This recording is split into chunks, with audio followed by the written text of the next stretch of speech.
Genetic finger printing ടെക്നിക്കിലൂടെ ഈ ഒരു ഇബോള ഔട്ട്ബ്രേക്കിന്റെ കാരണം ബൂണ്ടി ബൂജിയോ വൈറസ് ആണെന്ന് സ്ഥിരീകരിക്കുന്നു. ഈ വൈറസ് അത്ര നിസ്സാരക്കാരനൊന്നുമല്ല. A virus capable enough of killing the entire families, overwhelming the healthcare system and triggering international emergencies. May മാസം 2026 ആഫ്രിക്കൻ രാജ്യമായ ഡെമോക്രാറ്റിക് റിപ്പബ്ലിക് ഓഫ് കോങ്കോയിലെ ബുനിയ സിറ്റിയിലെ ഒരു ഹോസ്പിറ്റൽ. അവിടുത്തെ ഹെൽത്ത് വർക്കേഴ്സിനിടയിൽ പെട്ടെന്ന് അൺയൂഷ്വൽ ആയിട്ടുള്ള ചില സിംറ്റംസ് ഒക്കെ കാണുന്നു. പലർക്കും കടുത്ത പനിയും വൊമിറ്റിംഗ് ഒക്കെ ഉണ്ടാകുന്നു. അങ്ങനെ വന്നപ്പോൾ ഹോസ്പിറ്റൽ അതോറിറ്റീസ് ഈ ഹെൽത്ത് വർക്കേഴ്സിന്റെ ബ്ലഡ് സാമ്പിൾ ഇബോള ടെസ്റ്റിംഗിന് വേണ്ടി അയക്കുന്നു.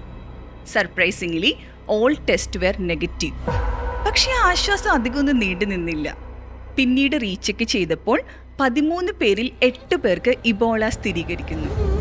കാര്യങ്ങൾ അവിടം കൊണ്ടും തീരുന്നില്ല. ജനറ്റിക് ഫിംഗർ പ്രിന്റിംഗ് ടെക്നിക്കിലൂടെ ഈ ഒരു ഇബോള ഔട്ട്ബ്രേക്കിന്റെ കാരണം ബൂണ്ടി ബൂജിയോ വൈറസ് ആണെന്ന് സ്ഥിരീകരിക്കുന്നു. ഈ വൈറസ് അത്ര നിസ്സാരക്കാരനൊന്നുമല്ല. ഇതിന്റെ മരണനിരക്ക് 40%. അതായത് വൈറസ് ബാധിച്ചവരിൽ 40% ആളുകളും മരണപ്പെടുന്നുണ്ട്. കൂടാതെ ഈ വൈറസിന് അഗെയിൻസ്റ്റ് ഇതുവരെ വാക്സിനോ ട്രീറ്റ്മെന്റോ കണ്ടുപിടിച്ചിട്ടില്ല. ആസ് ഓഫ് 10 ജൂൺ 2026 കോങ്കോയിൽ തന്നെ 676 ഇബോള കേസസ് റിപ്പോർട്ട് ചെയ്തിട്ടുണ്ട്. 136 മരണങ്ങളും. അതുകൂടാതെ നെയ്ബറിംഗ് കൺട്രി ആയിട്ടുള്ള ഉഗാണ്ടയിലേക്കും ഈ ഡിസീസ് സ്പ്രെഡ് ആയിട്ടുണ്ട്.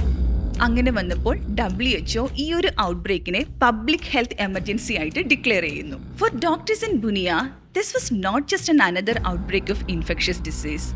It was the reappearance of a virus that terrified the world for nearly half a century.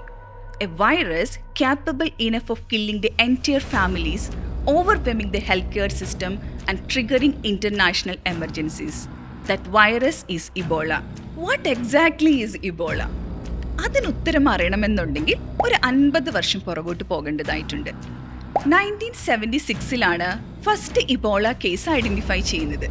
അത് കോങ്കോയിലുള്ള ഒരു സ്കൂൾ ടീച്ചറിലാണ് ഫസ്റ്റ് കേസ് റിപ്പോർട്ട് ചെയ്തത്. ഈ ഒരു ഡിസീസിന് ഇബോള എന്ന് പേര് വരാൻ കാരണം എന്താണെന്നറിയോ? ഈ ഫസ്റ്റ് കേസ് ഐഡന്റിഫൈ ചെയ്തത് ഇബോള റിവറിന് സമീപത്ത് നിന്നായതുകൊണ്ട്. Which organism causes ഇബോള?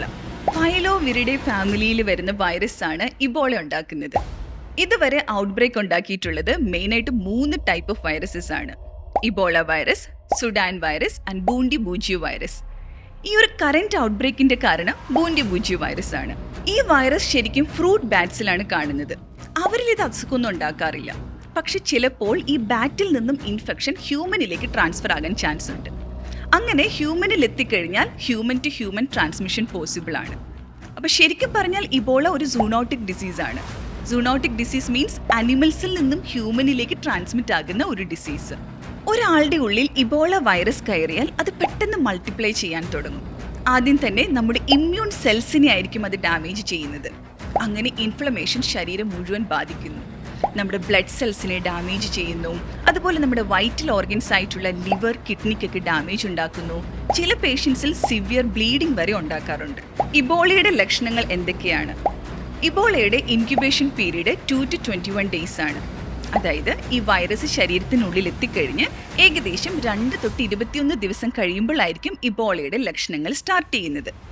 Initial symptoms എന്ന് പറയുന്നത് ഫീവറും വീക്ക്നെസ്സും ഒക്കെയാണ്. സാധാരണ ഒരു വൈറൽ ഫീവറൊക്കെ പോലെ തോന്നാം. പക്ഷെ പിന്നീട് ഡിസീസ് വേഴ്സ് ആയി കഴിയുമ്പോൾ ഡയറിയ, വൊമിറ്റിംഗ്, അതുപോലെ ബ്ലീഡിംഗ് ഒക്കെ ഉണ്ടാകാം. സോ ഇബോളയുടെ കേസിൽ early diagnosis and prompt treatment is very important. Ebola എങ്ങനെയാണ് സ്പ്രെഡ് ആകുന്നത്? ഇൻഫെക്റ്റഡ് ആയിട്ടുള്ള ഒരു വ്യക്തിയുടെ ബ്ലഡോ ബോഡി ഫ്ലൂയിഡോ ആയിട്ട് കോൺടാക്റ്റ് വരുമ്പോഴാണ് ഈ ഡിസീസ് ഒരാളിൽ നിന്ന് വേറൊരാളിലേക്ക് സ്പ്രെഡ് ആകുന്നത്. അതുകൊണ്ട് തന്നെ ഹെൽത്ത് കെയർ വർക്കേഴ്സിലും പേഷ്യന്റിന്റെ ഫാമിലി മെമ്പേഴ്സിലുമാണ് ഈ ഡിസീസ് കൂടുതലായിട്ടും കാണുന്നത്. ഇബോളയുടെ ട്രീറ്റ്മെന്റ് എന്തൊക്കെയാണ്? ഇബോളയ്ക്ക് ഇതുവരെ ഒരു ട്രീറ്റ്മെന്റ് കണ്ടുപിടിച്ചിട്ടില്ല. ഇവിടെ സപ്പോർട്ടീവ് കെയർ ആണ് കൊടുക്കാറുള്ളത്. പേഷ്യന്റിന് ഓക്സിജൻ കൊടുക്കുന്നു, IV ഫ്ലൂയിഡ് കൊടുക്കുന്നു, അതുപോലെ ഡയറിയയ്ക്കും ഫീവറിനും ഒക്കെയുള്ള മെഡിസിൻസ് കൊടുക്കുക. ഇതുപോലത്തെ സപ്പോർട്ടീവ് ട്രീറ്റ്മെന്റ് ആണ് ഇപ്പോൾ ഇബോളയ്ക്ക് കൊടുക്കുന്നത്. ഇപ്പൊ നിങ്ങൾ ചിന്തിക്കുന്നുണ്ടായിരിക്കും, നമ്മൾ ഇന്ത്യൻസ് ഈ ഒരു ഇബോള ഔട്ട്ബ്രേക്കിനെ പറ്റി പേടിക്കേണ്ടതുണ്ടോ എന്ന്. ഇന്ത്യയിൽ ഇതുവരെ ഇബോള കേസസ് ഒന്നും റിപ്പോർട്ട് ചെയ്തിട്ടില്ല.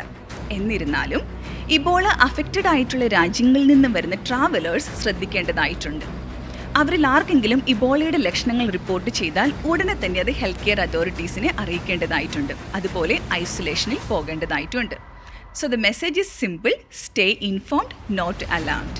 If you found this video informative, you can share it with your friends also. And also subscribe Imprints Academy for more such informative videos. See you soon with another video. Thank you.